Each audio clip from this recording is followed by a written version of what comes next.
আমরা BNP chairman জনাব তারেক রহমান সাহেবের নির্বাচনী প্রচার কার্ড বন কাগজে তৈরি করার জন্য অর্ডার পেয়েছি। রাজনীতি যে শুধু স্লোগান, মিছিল আর পোস্টারে সীমাবদ্ধ নয়, এ কথা বাস্তবে প্রমাণ করে দেখালেন বিএনপির চেয়ারম্যান তারেক রহমান। তিনি রাজনীতিকে নামিয়ে এনেছেন মাটির খুব কাছাকাছি, মানুষের জীবন আর প্রকৃতির সঙ্গে মিলিয়ে। বাংলাদেশের রাজনীতিতে প্রথমবারের মতো তারেক রহমানই নির্বাচনী প্রচারণায় ব্যবহার শুরু করেছেন বীজযুক্ত বন কাগজ লিফলেট। এটি নিঃসন্দেহে এক যুগান্তকারী ও প্রশংসনীয় উদ্যোগ।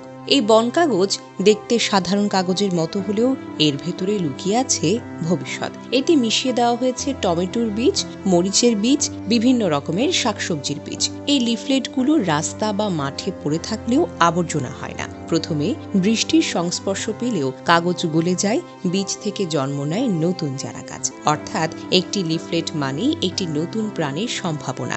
এই উদ্যোগের সবচেয়ে বড় দিক হলো এটি পরিবেশ বান্ধব এবং টেকসই। সাধারণ কাগজ তৈরিতে যেখানে বিপুল পরিমাণে পানি ও ক্ষতিকারক রাসায়নিক ব্যবহার করা হয়, সেখানে এই বন কাগজ তৈরি করা হচ্ছে পুরনো কাগজকে রিসাইকেল করে, কোনো অ্যাসিড বা দূষণকারী উপাদান ছাড়াই। উদ্যোক্তা মাহবুব সুমনের ভাষায়, 1 টন সাধারণ কাগজ বানাতে যেখানে 1200 থেকে 1500 লিটারের মতো পানি লাগে, সেখানে এই কাগজে নেই কোনো অপচয়, বরং কাগজের সঙ্গে যুক্ত হচ্ছে বীজ, যা পরিবেশে ইতিবাচক কোনো একটা প্রভাব ফেলবে।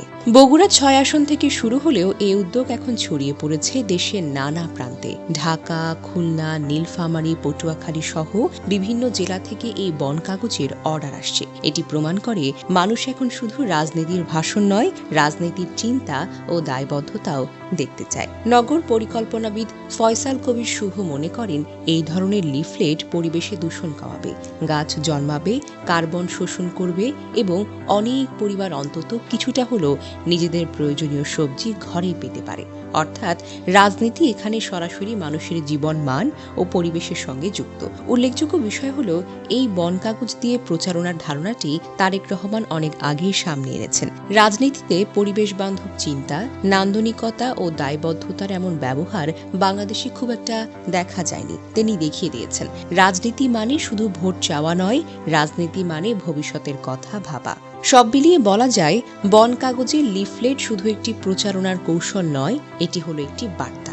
বার্তাটি হলো, রাজনীতি চাইলেই পরিবেশের বন্ধু হতে পারে, মানুষের জীবনের সঙ্গে সরাসরি যুক্ত হতে পারে এবং আগামী প্রজন্মের জন্য একটি সবুজ, বাসযোগ্য বাংলাদেশ গড়ার অঙ্গীকার করতে পারে। এই উদ্যোগে তারেক রহমানের চিন্তা, দূরদর্শিতা ও দায়িত্ববোধ নিঃসন্দেহে প্রশংসার দাবিদার। তারেক রহমান দেখিয়ে দিয়েছেন, রাজনীতি কেবল মিছিল, মিটিং বা স্লোগানের ভেতরে সীমাবদ্ধ নয়। প্রকৃতি, মানুষ, সুন্দরের সঙ্গে মিলিয়ে কাজ করে গেলেও কিন্তু নির্বাচনী প্রচারণা করা সম্ভব। বন কাগজের লিফলেট শুধু ভোটারের কাছে পৌঁছায়নি, বরং পরিবেশ রক্ষা এবং সবুজ ভবিষ্যতের প্রতিশ্রুতি বহন করছে। এই দূরদর্শী উদ্যোগের জন্য তারেক রহমানের প্রশংসা আসলেই করতে হয়। তিনি রাজনীতিকে নতুন দৃষ্টিকোণ দিয়েছে এবং প্রমাণ করলেন, সত্যিকারের নেতৃত্ব মানে মাটির কাছাকাছি থাকা এবং জীবনের সব দিককে সম্মান দেওয়া।